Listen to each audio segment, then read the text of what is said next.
The door burst open without a knock, and there stood my father, his face twisting from confusion to rage in the split second it took him to process the scene. Me, tangled in Ethan's arms on the living room couch, our lips still brushing in what was meant to be a private moment. He didn't yell at first. Instead, he dropped the grocery bags, milk spilling across the hardwood floor like a white river of accusation, and his voice came out low and lethal. "What the hell is this?" That was the hook that yanked my world apart. The beginning of a freefall where secrets became weapons and love turned into a battlefield I never signed up for. I froze, my heart slamming against my ribs like it was trying to escape. Ethan pulled back, his eyes wide with the same terror mirroring mine, but he didn't let go of my hand. Not yet. We were in my family's brownstone in Brooklyn, the kind of place where generations of Millers had lived straight-laced lives.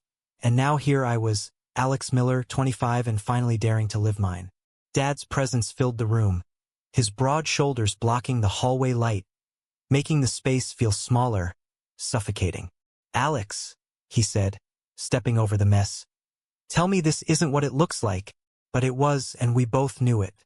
I'd hidden this part of myself for years, buried under football games and family barbecues, pretending the crushes on boys were just phases. Ethan was different. He was the one who made me believe I could stop pretending. Ethan stood up first, smoothing his shirt as if that could fix anything. "Mr. Miller, he started, but Dad cut him off with a raised hand. His gaze locked on me like a missile. "You. Now." Ethan's face crumpled, but he nodded, squeezing my shoulder before slipping past Dad and out the door. The silence that followed was worse than any shout. Dad paced, his work boots tracking milk across the rug Mom had picked out last Christmas. "How long?" he demanded. I swallowed, my throat dry. "A few months." "But Dad, it's not." "Not what?" "Not a sin. Not a disgrace." His words hit like punches, each one dredging up the church sermons he dragged me to as a kid, the ones about family values and God's plan. I wanted to fight back, to tell him about the nights I'd cried myself to sleep hating who I was, but fear glued my tongue. Mom came home an hour later, her nurse's scrubs still on from the late shift at the hospital. She sensed the tension immediately, her eyes darting between us. "What's going on?" Dad didn't mince words. "Your son's a queer, that's what." The slur hung in the air, ugly and raw. Mom's hand flew to her mouth, but she didn't cry. Not yet. She sat down, pulling me beside her. "Alex, honey, is this true?" I nodded, tears stinging. "I love him, Mom. Ethan's good for me." She hugged me then, but Dad stormed out, slamming the door so hard the pictures rattled. That night, the house felt like a tomb, whispers of betrayal echoing in every corner. The next morning, Dad called a family meeting. My sister, Lisa, drove in from Queens, her husband in tow, both looking bewildered. We gathered around the kitchen table, the same one where we'd celebrated birthdays and argued over politics. Dad laid it out flat. "Alex is seeing a man. I won't have it under my roof." Lisa's eyes widened. "Wait, what? Alex, since when?" I explained as best I could, about realizing in college, about meeting Ethan at the marketing firm where we both worked. He was the graphic designer who'd made me laugh during late-night projects, the one who'd seen through my facade. But Dad wasn't hearing it. "This is a choice, son. A bad one. You fix it or you're out." The ultimatum landed like a bomb, splintering the family I'd always taken for granted. I chose Ethan, or tried to. We met at our spot in Central Park, under the Bethesda fountain, where tourists snapped photos oblivious to our crisis. "What did he say?" Ethan asked, his voice steady but his hands trembling. I told him everything, the anger, the threat. Ethan pulled me close. "We'll figure it out. I love you, Alex." But doubt crept in. Ethan came from a progressive family in California. His coming out had been met with hugs and pride parades. Mine was rooted in Midwestern values transplanted to New York. Hard work, tradition, no room for deviation. "What if I lose them?" I whispered. He didn't have an answer, just held me as joggers passed by, their lives uncomplicated. Work became my refuge, but even there, whispers started. Someone must have overheard a call. Suddenly, colleagues gave me side glances. My boss, Mr. Hargrove, pulled me into his office. "Alex, rumors are flying. Is there something I should know?" I denied it at first, panic rising, but then I thought of Ethan and spilled. Hargrove nodded sympathetically. "Times are changing, but not everyone gets the memo. Be careful." His words were a warning. The firm had conservative clients, and image mattered. That night, I confessed to Ethan over dinner at a quiet Italian place in the village. "I'm scared," I admitted. He reached across the table. "We face it together." But deep down, I wondered if together was enough. Days blurred into a haze of tension. Dad barely spoke to me. Mom tiptoed around. Lisa called daily with pleas to think about the family. Then came the confrontation at Sunday dinner. Dad invited the pastor from our old church, a stern man with a Bible always at hand. "Alex needs guidance," Dad announced. The pastor quoted verses, talking about temptation and redemption. I sat there, fists clenched until I couldn't. "This isn't a phase or a sin. It's who I am." The room erupted. Dad yelled about disrespect. Mom cried. Lisa tried to mediate. I stormed out, heart pounding, realizing the price of truth was steeper than I'd imagined. Ethan was waiting at his apartment in Chelsea when I arrived, out of breath and broken. "They brought in a pastor," I said, collapsing into his arms. He listened, stroking my back. "You did the right thing." But as we lay there, doubt gnawed.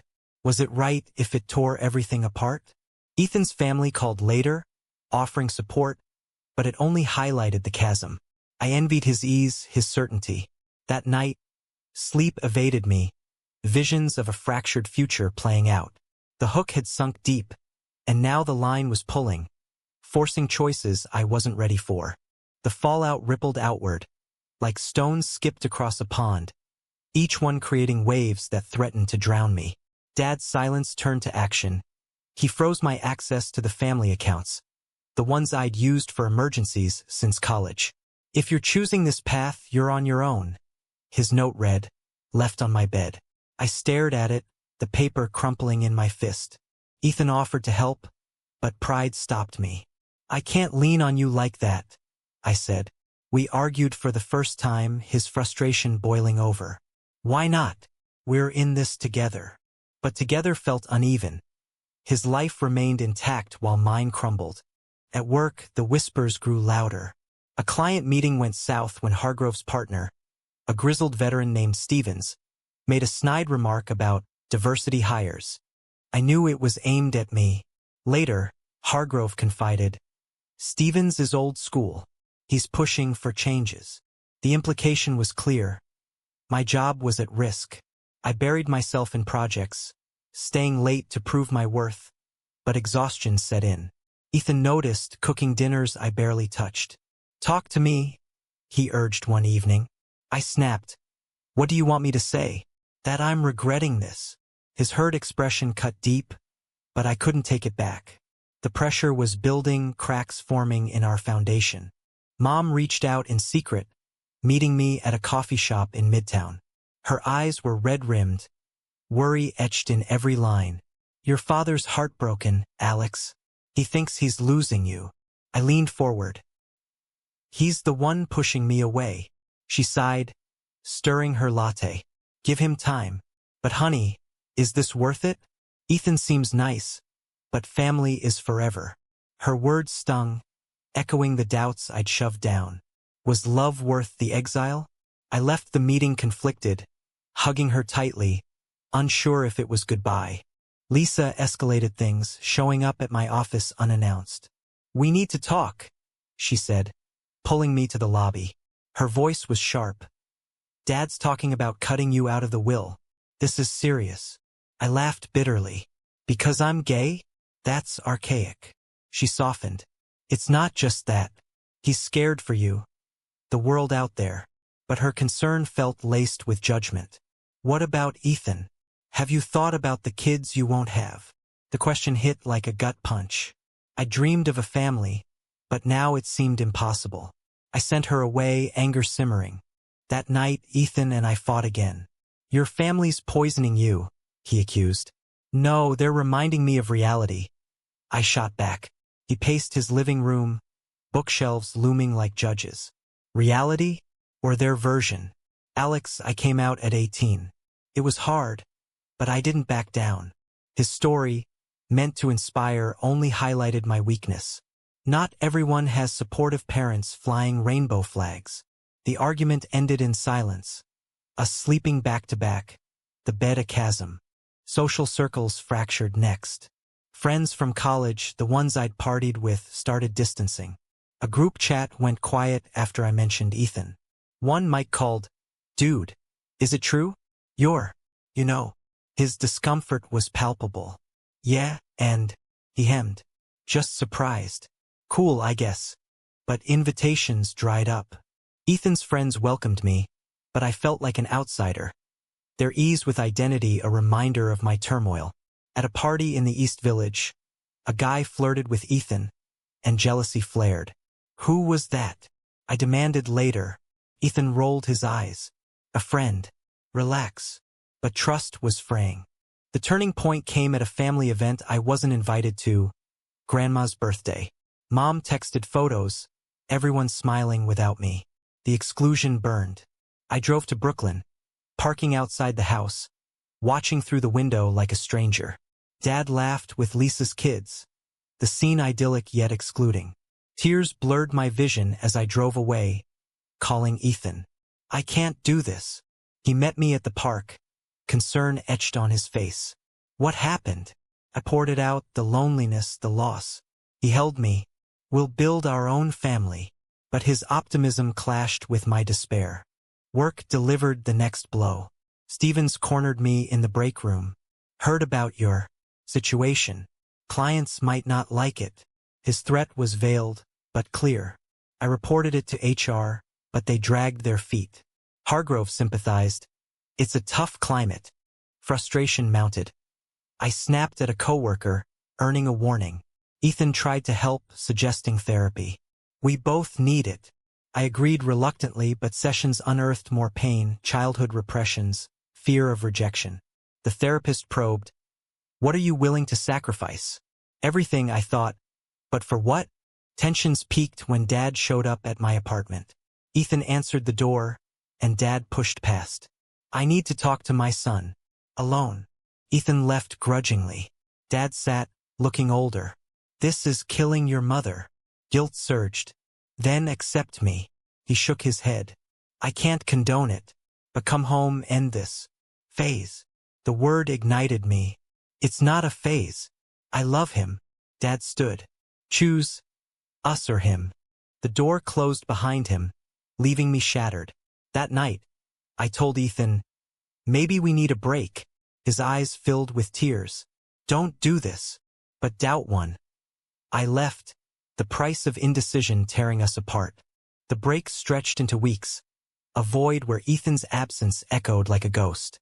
I crashed on Lisa's couch in Queens, her home a temporary haven laced with lectures. "You're throwing away everything for what? A fling?"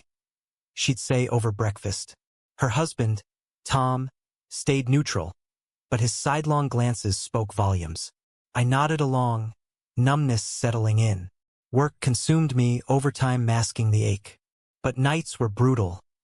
Memories of Ethan's laugh, his touch, haunted me.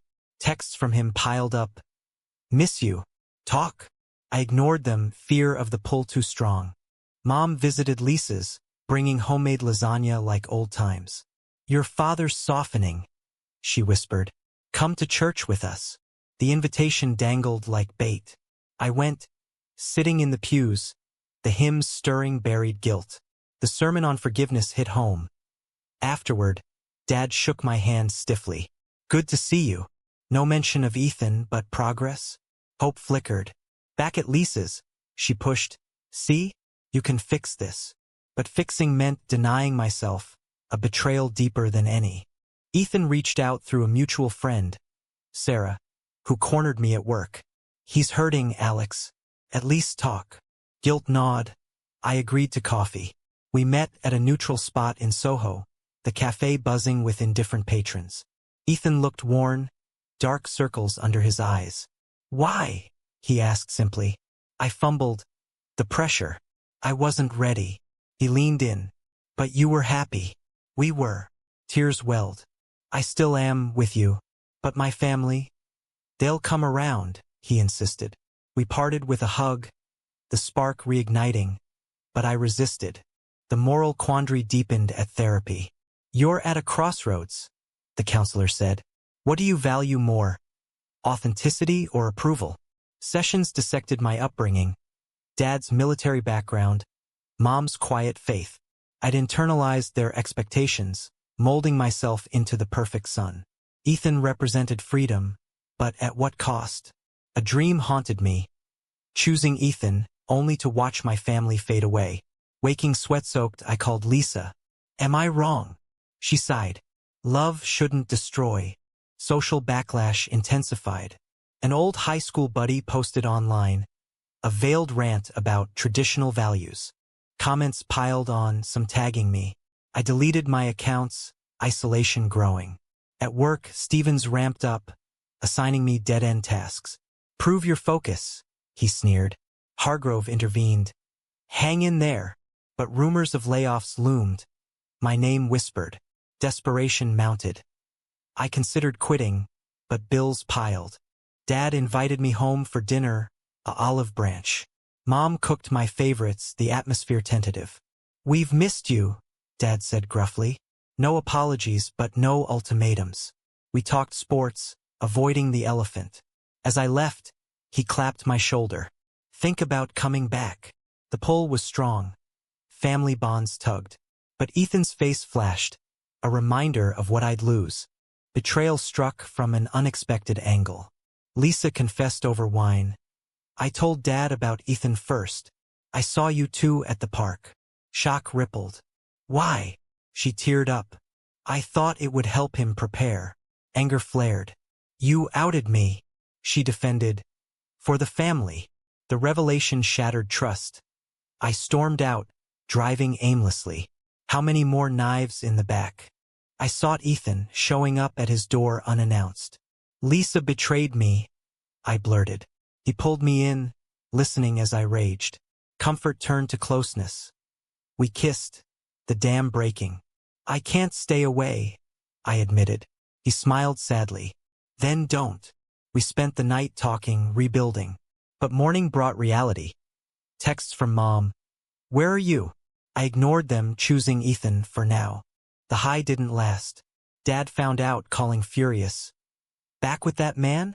You're dead to me." The words gutted. Mom pleaded on voicemail. "Please, Alex." Torn, I confided in Ethan. "They're my blood." He nodded. "But I'm your future." The conflict raged, decisions weighing like anchors. Work exploded next. Stevens fabricated a complaint, claiming I mishandled a client. HR investigated. Evidence was thin, but bias thick. Hargrove fought for me. "This is discrimination." But the firm caved, offering severance. Jobless, I panicked. Ethan offered his couch. "Move in." I did. Gratitude mixed with resentment. His stability highlighted my chaos. Family ties severed completely. Lisa stopped calling after our fight. At a cousin's wedding I wasn't invited to, photos showed unity without me. The exclusion fueled anger, then resolve. Therapy pushed. Confront the ethics. Is hiding moral? I realized denial was the true sin. Ethan and I grew closer amid the storm, but strains showed. He pushed for commitment. "Marry me?" The proposal, over candlelit dinner, stunned. Joy surged, but fear followed. "With everything?" He nodded. "Especially now." I said yes, the decision a leap into unknown waters. But doubt lingered. Dad's final letter arrived. "Choose wisely, or lose us forever." The ultimatum forced reflection. Was love worth the sacrifice? As tensions mounted, the true test loomed. Engagement brought a fleeting euphoria. Ethan's ring on my finger, a symbol of defiance. We celebrated quietly in his apartment, toasting with cheap champagne, dreams of a small ceremony dancing in our heads. But reality crashed in fast. Job hunting proved brutal. Interviews went well until background checks revealed the drama. One recruiter hinted, "Your personal life. It's a distraction." Discrimination veiled as concern. Ethan supported me financially, but dependency chafed. "I'll pay you back," I promised. He waved it off, but tension simmered. Family silence turned to sabotage. Mom called, voice breaking. "Your father's sick. Stress from this." Guilt flooded. Was I the cause? I visited the hospital. Dad hooked to monitors after a minor heart scare. He looked frail. "You did this," he whispered. Mom shushed him, but the accusation stuck. Lisa was there, glaring. "Happy now?" I left in tears, questioning everything. Ethan comforted me that night. "It's manipulation." But doubt seeded. What if they were right?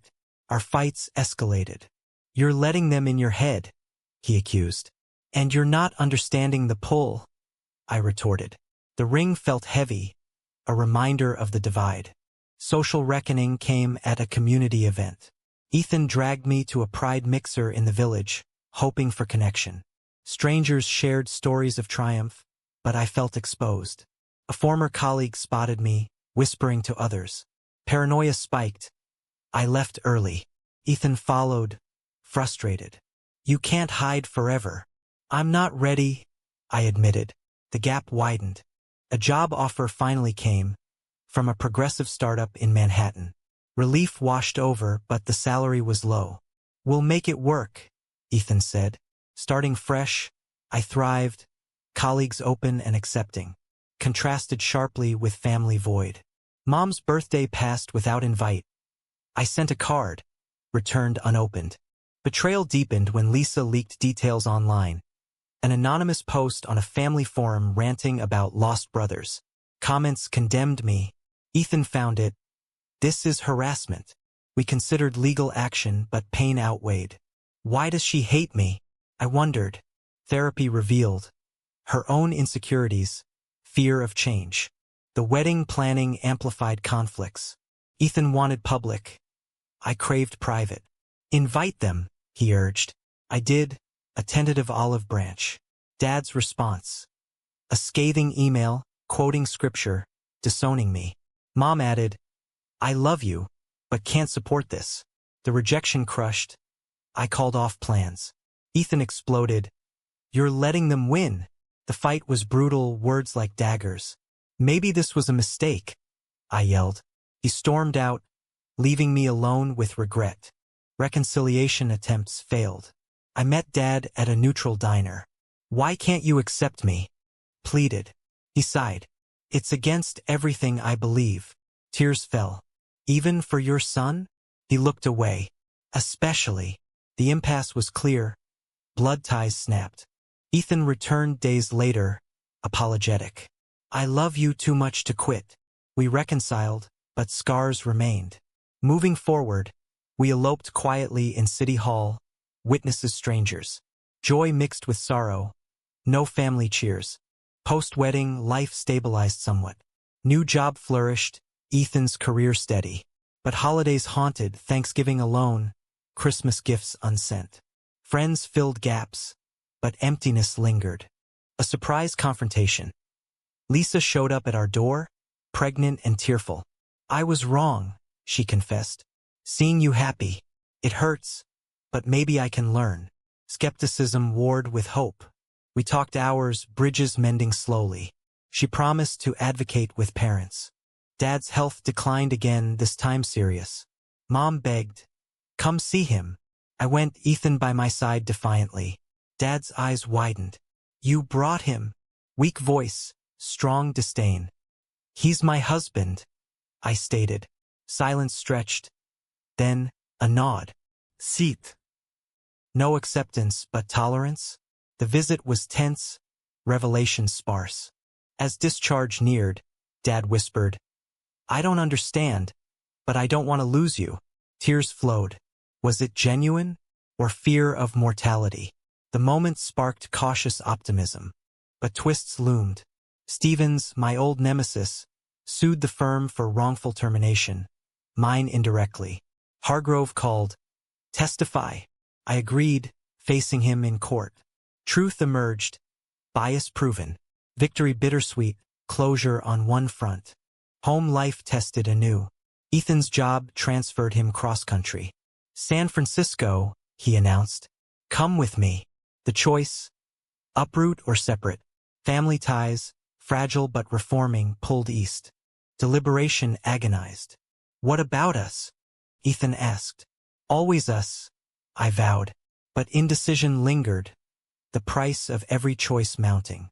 The move to San Francisco loomed like a fork in the road, each path laden with sacrifices. Ethan painted pictures of fresh starts, ocean views, accepting communities, career boosts. It's our chance, he urged, eyes alight. But New York was roots, fractured family nearby. Lisa's olive branch grew. Weekly calls, her baby on the way, a potential unifier. Stay for us, she pleaded subtly. Mom echoed. Your father's changing. Doubt mixed with hope. Was relocation abandonment? Therapy dissected. Weigh the ethics. Loyalty to spouse versus blood. Sessions unearthed resentment. Years of suppression. Now freedom's cost. Ethan pressured gently. We've fought too hard to stagnate. I nodded, but nights brought nightmares of isolation. Dad's recovery brought a pivotal visit. We drove to Brooklyn, Ethan insistent on joining. Tension crackled.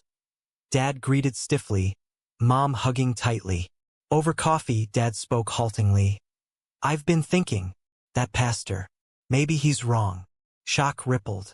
What changed? I asked. Losing you, he admitted. No full embrace, but cracks in the armor. Ethan contributed thoughtfully, earning a grudging respect. As we left, Dad shook his hand. Take care of him. Emboldened, I confided the move. Mom teared. So far. Lisa protested. The baby's due soon. Guilt surged. Was I selfish? Ethan reassured. Visits, video calls. But distance felt final. Work complicated. My startup offered remote, but Ethan's firm demanded presence. It's a promotion, he explained. Refusal meant stagnation. Support me, he implored. Roles reversed. Now I faced the ultimatum. Conflicts reignited. Arguments over logistics turned personal. You're choosing them again, Ethan accused. No, balancing. Ikuntarat. Hurt festered. Silences grew. A family crisis tipped the scale. Dad relapsed, hospitalized. I flew back alone, Ethan staying for work. At bedside, Dad confessed. I was wrong. Fear blinded me. Tears shared. Forgiveness tentative. Bring Ethan next time. The breakthrough healed wounds. Back in SF deliberations, Ethan softened. If you need to stay. But his eyes betrayed disappointment. The decision crystallized. Love demanded compromise. We moved, but with plans, frequent visits, family therapy. San Francisco welcomed. Vibrant scenes easing transition. Lisa visited with the baby, bonds strengthening. Dad even zoomed, awkward but earnest. Yet challenges persisted. Distance strained. Misunderstandings arose. Ethan's long hours left me lonely, questioning the trade-off. A betrayal surfaced. Ethan confessed a work flirtation, emotional not physical. I was scared, he said. Trust shattered. Fights epic. After everything? I raged. Therapy mended, but scars deepened. Rebuilding, we vowed transparency. Family integrated slowly. Dad visited, marveling at our life. Proud of you, he murmured. Acceptance, hard won. The journey's toll. Lost friends, jobs, innocence. But growth emerged, resilience, authenticity. In reflection, choices blurred right and wrong. Sacrifices paid, but at what ultimate price? Was denying oneself for family moral? Or was pursuing love despite pain the true ethic? The debate lingers. In the face of societal and familial rejection, is personal happiness a selfish pursuit or a rightful claim? The move to San Francisco ultimately became a testament to the delicate balance between love and legacy. Each step forward shadowed by the ghosts of what was left behind. Ethan and I settled into a cozy apartment overlooking the bay. the fog rolling in like a metaphor for the uncertainties we'd navigated. His promotion brought stability, and my remote work allowed flexibility, but the initial months were a whirlwind of adjustment. New friends who embraced us without question. Yet the ache of missing family dinners and Lisa's newborn cries echoed across the miles. We made it work with technology bridging the gap. Video calls where Dad, still gruff but softening, asked about our days, and Mom shared recipes I'd attempt in our tiny kitchen. Lisa sent baby photos, her voice warmer now, laced with genuine curiosity about our life. "Bring the little one out soon," Ethan would say, his charm winning them over pixel by pixel. But beneath the surface, the relocation exacted its toll. Jet lag from red-eye flights, the emotional drain of divided loyalties. One evening, as we walked the Golden Gate Bridge, wind whipping our faces, Ethan stopped. "Do you regret it?" His vulnerability caught me off guard. "No," I said honestly, "but it's hard." He nodded, pulling me close. "Worth it, though." In those moments, the decision felt right, a bold step toward a future unencumbered by past shadows. Yet, the flirtation confession lingered like a thorn.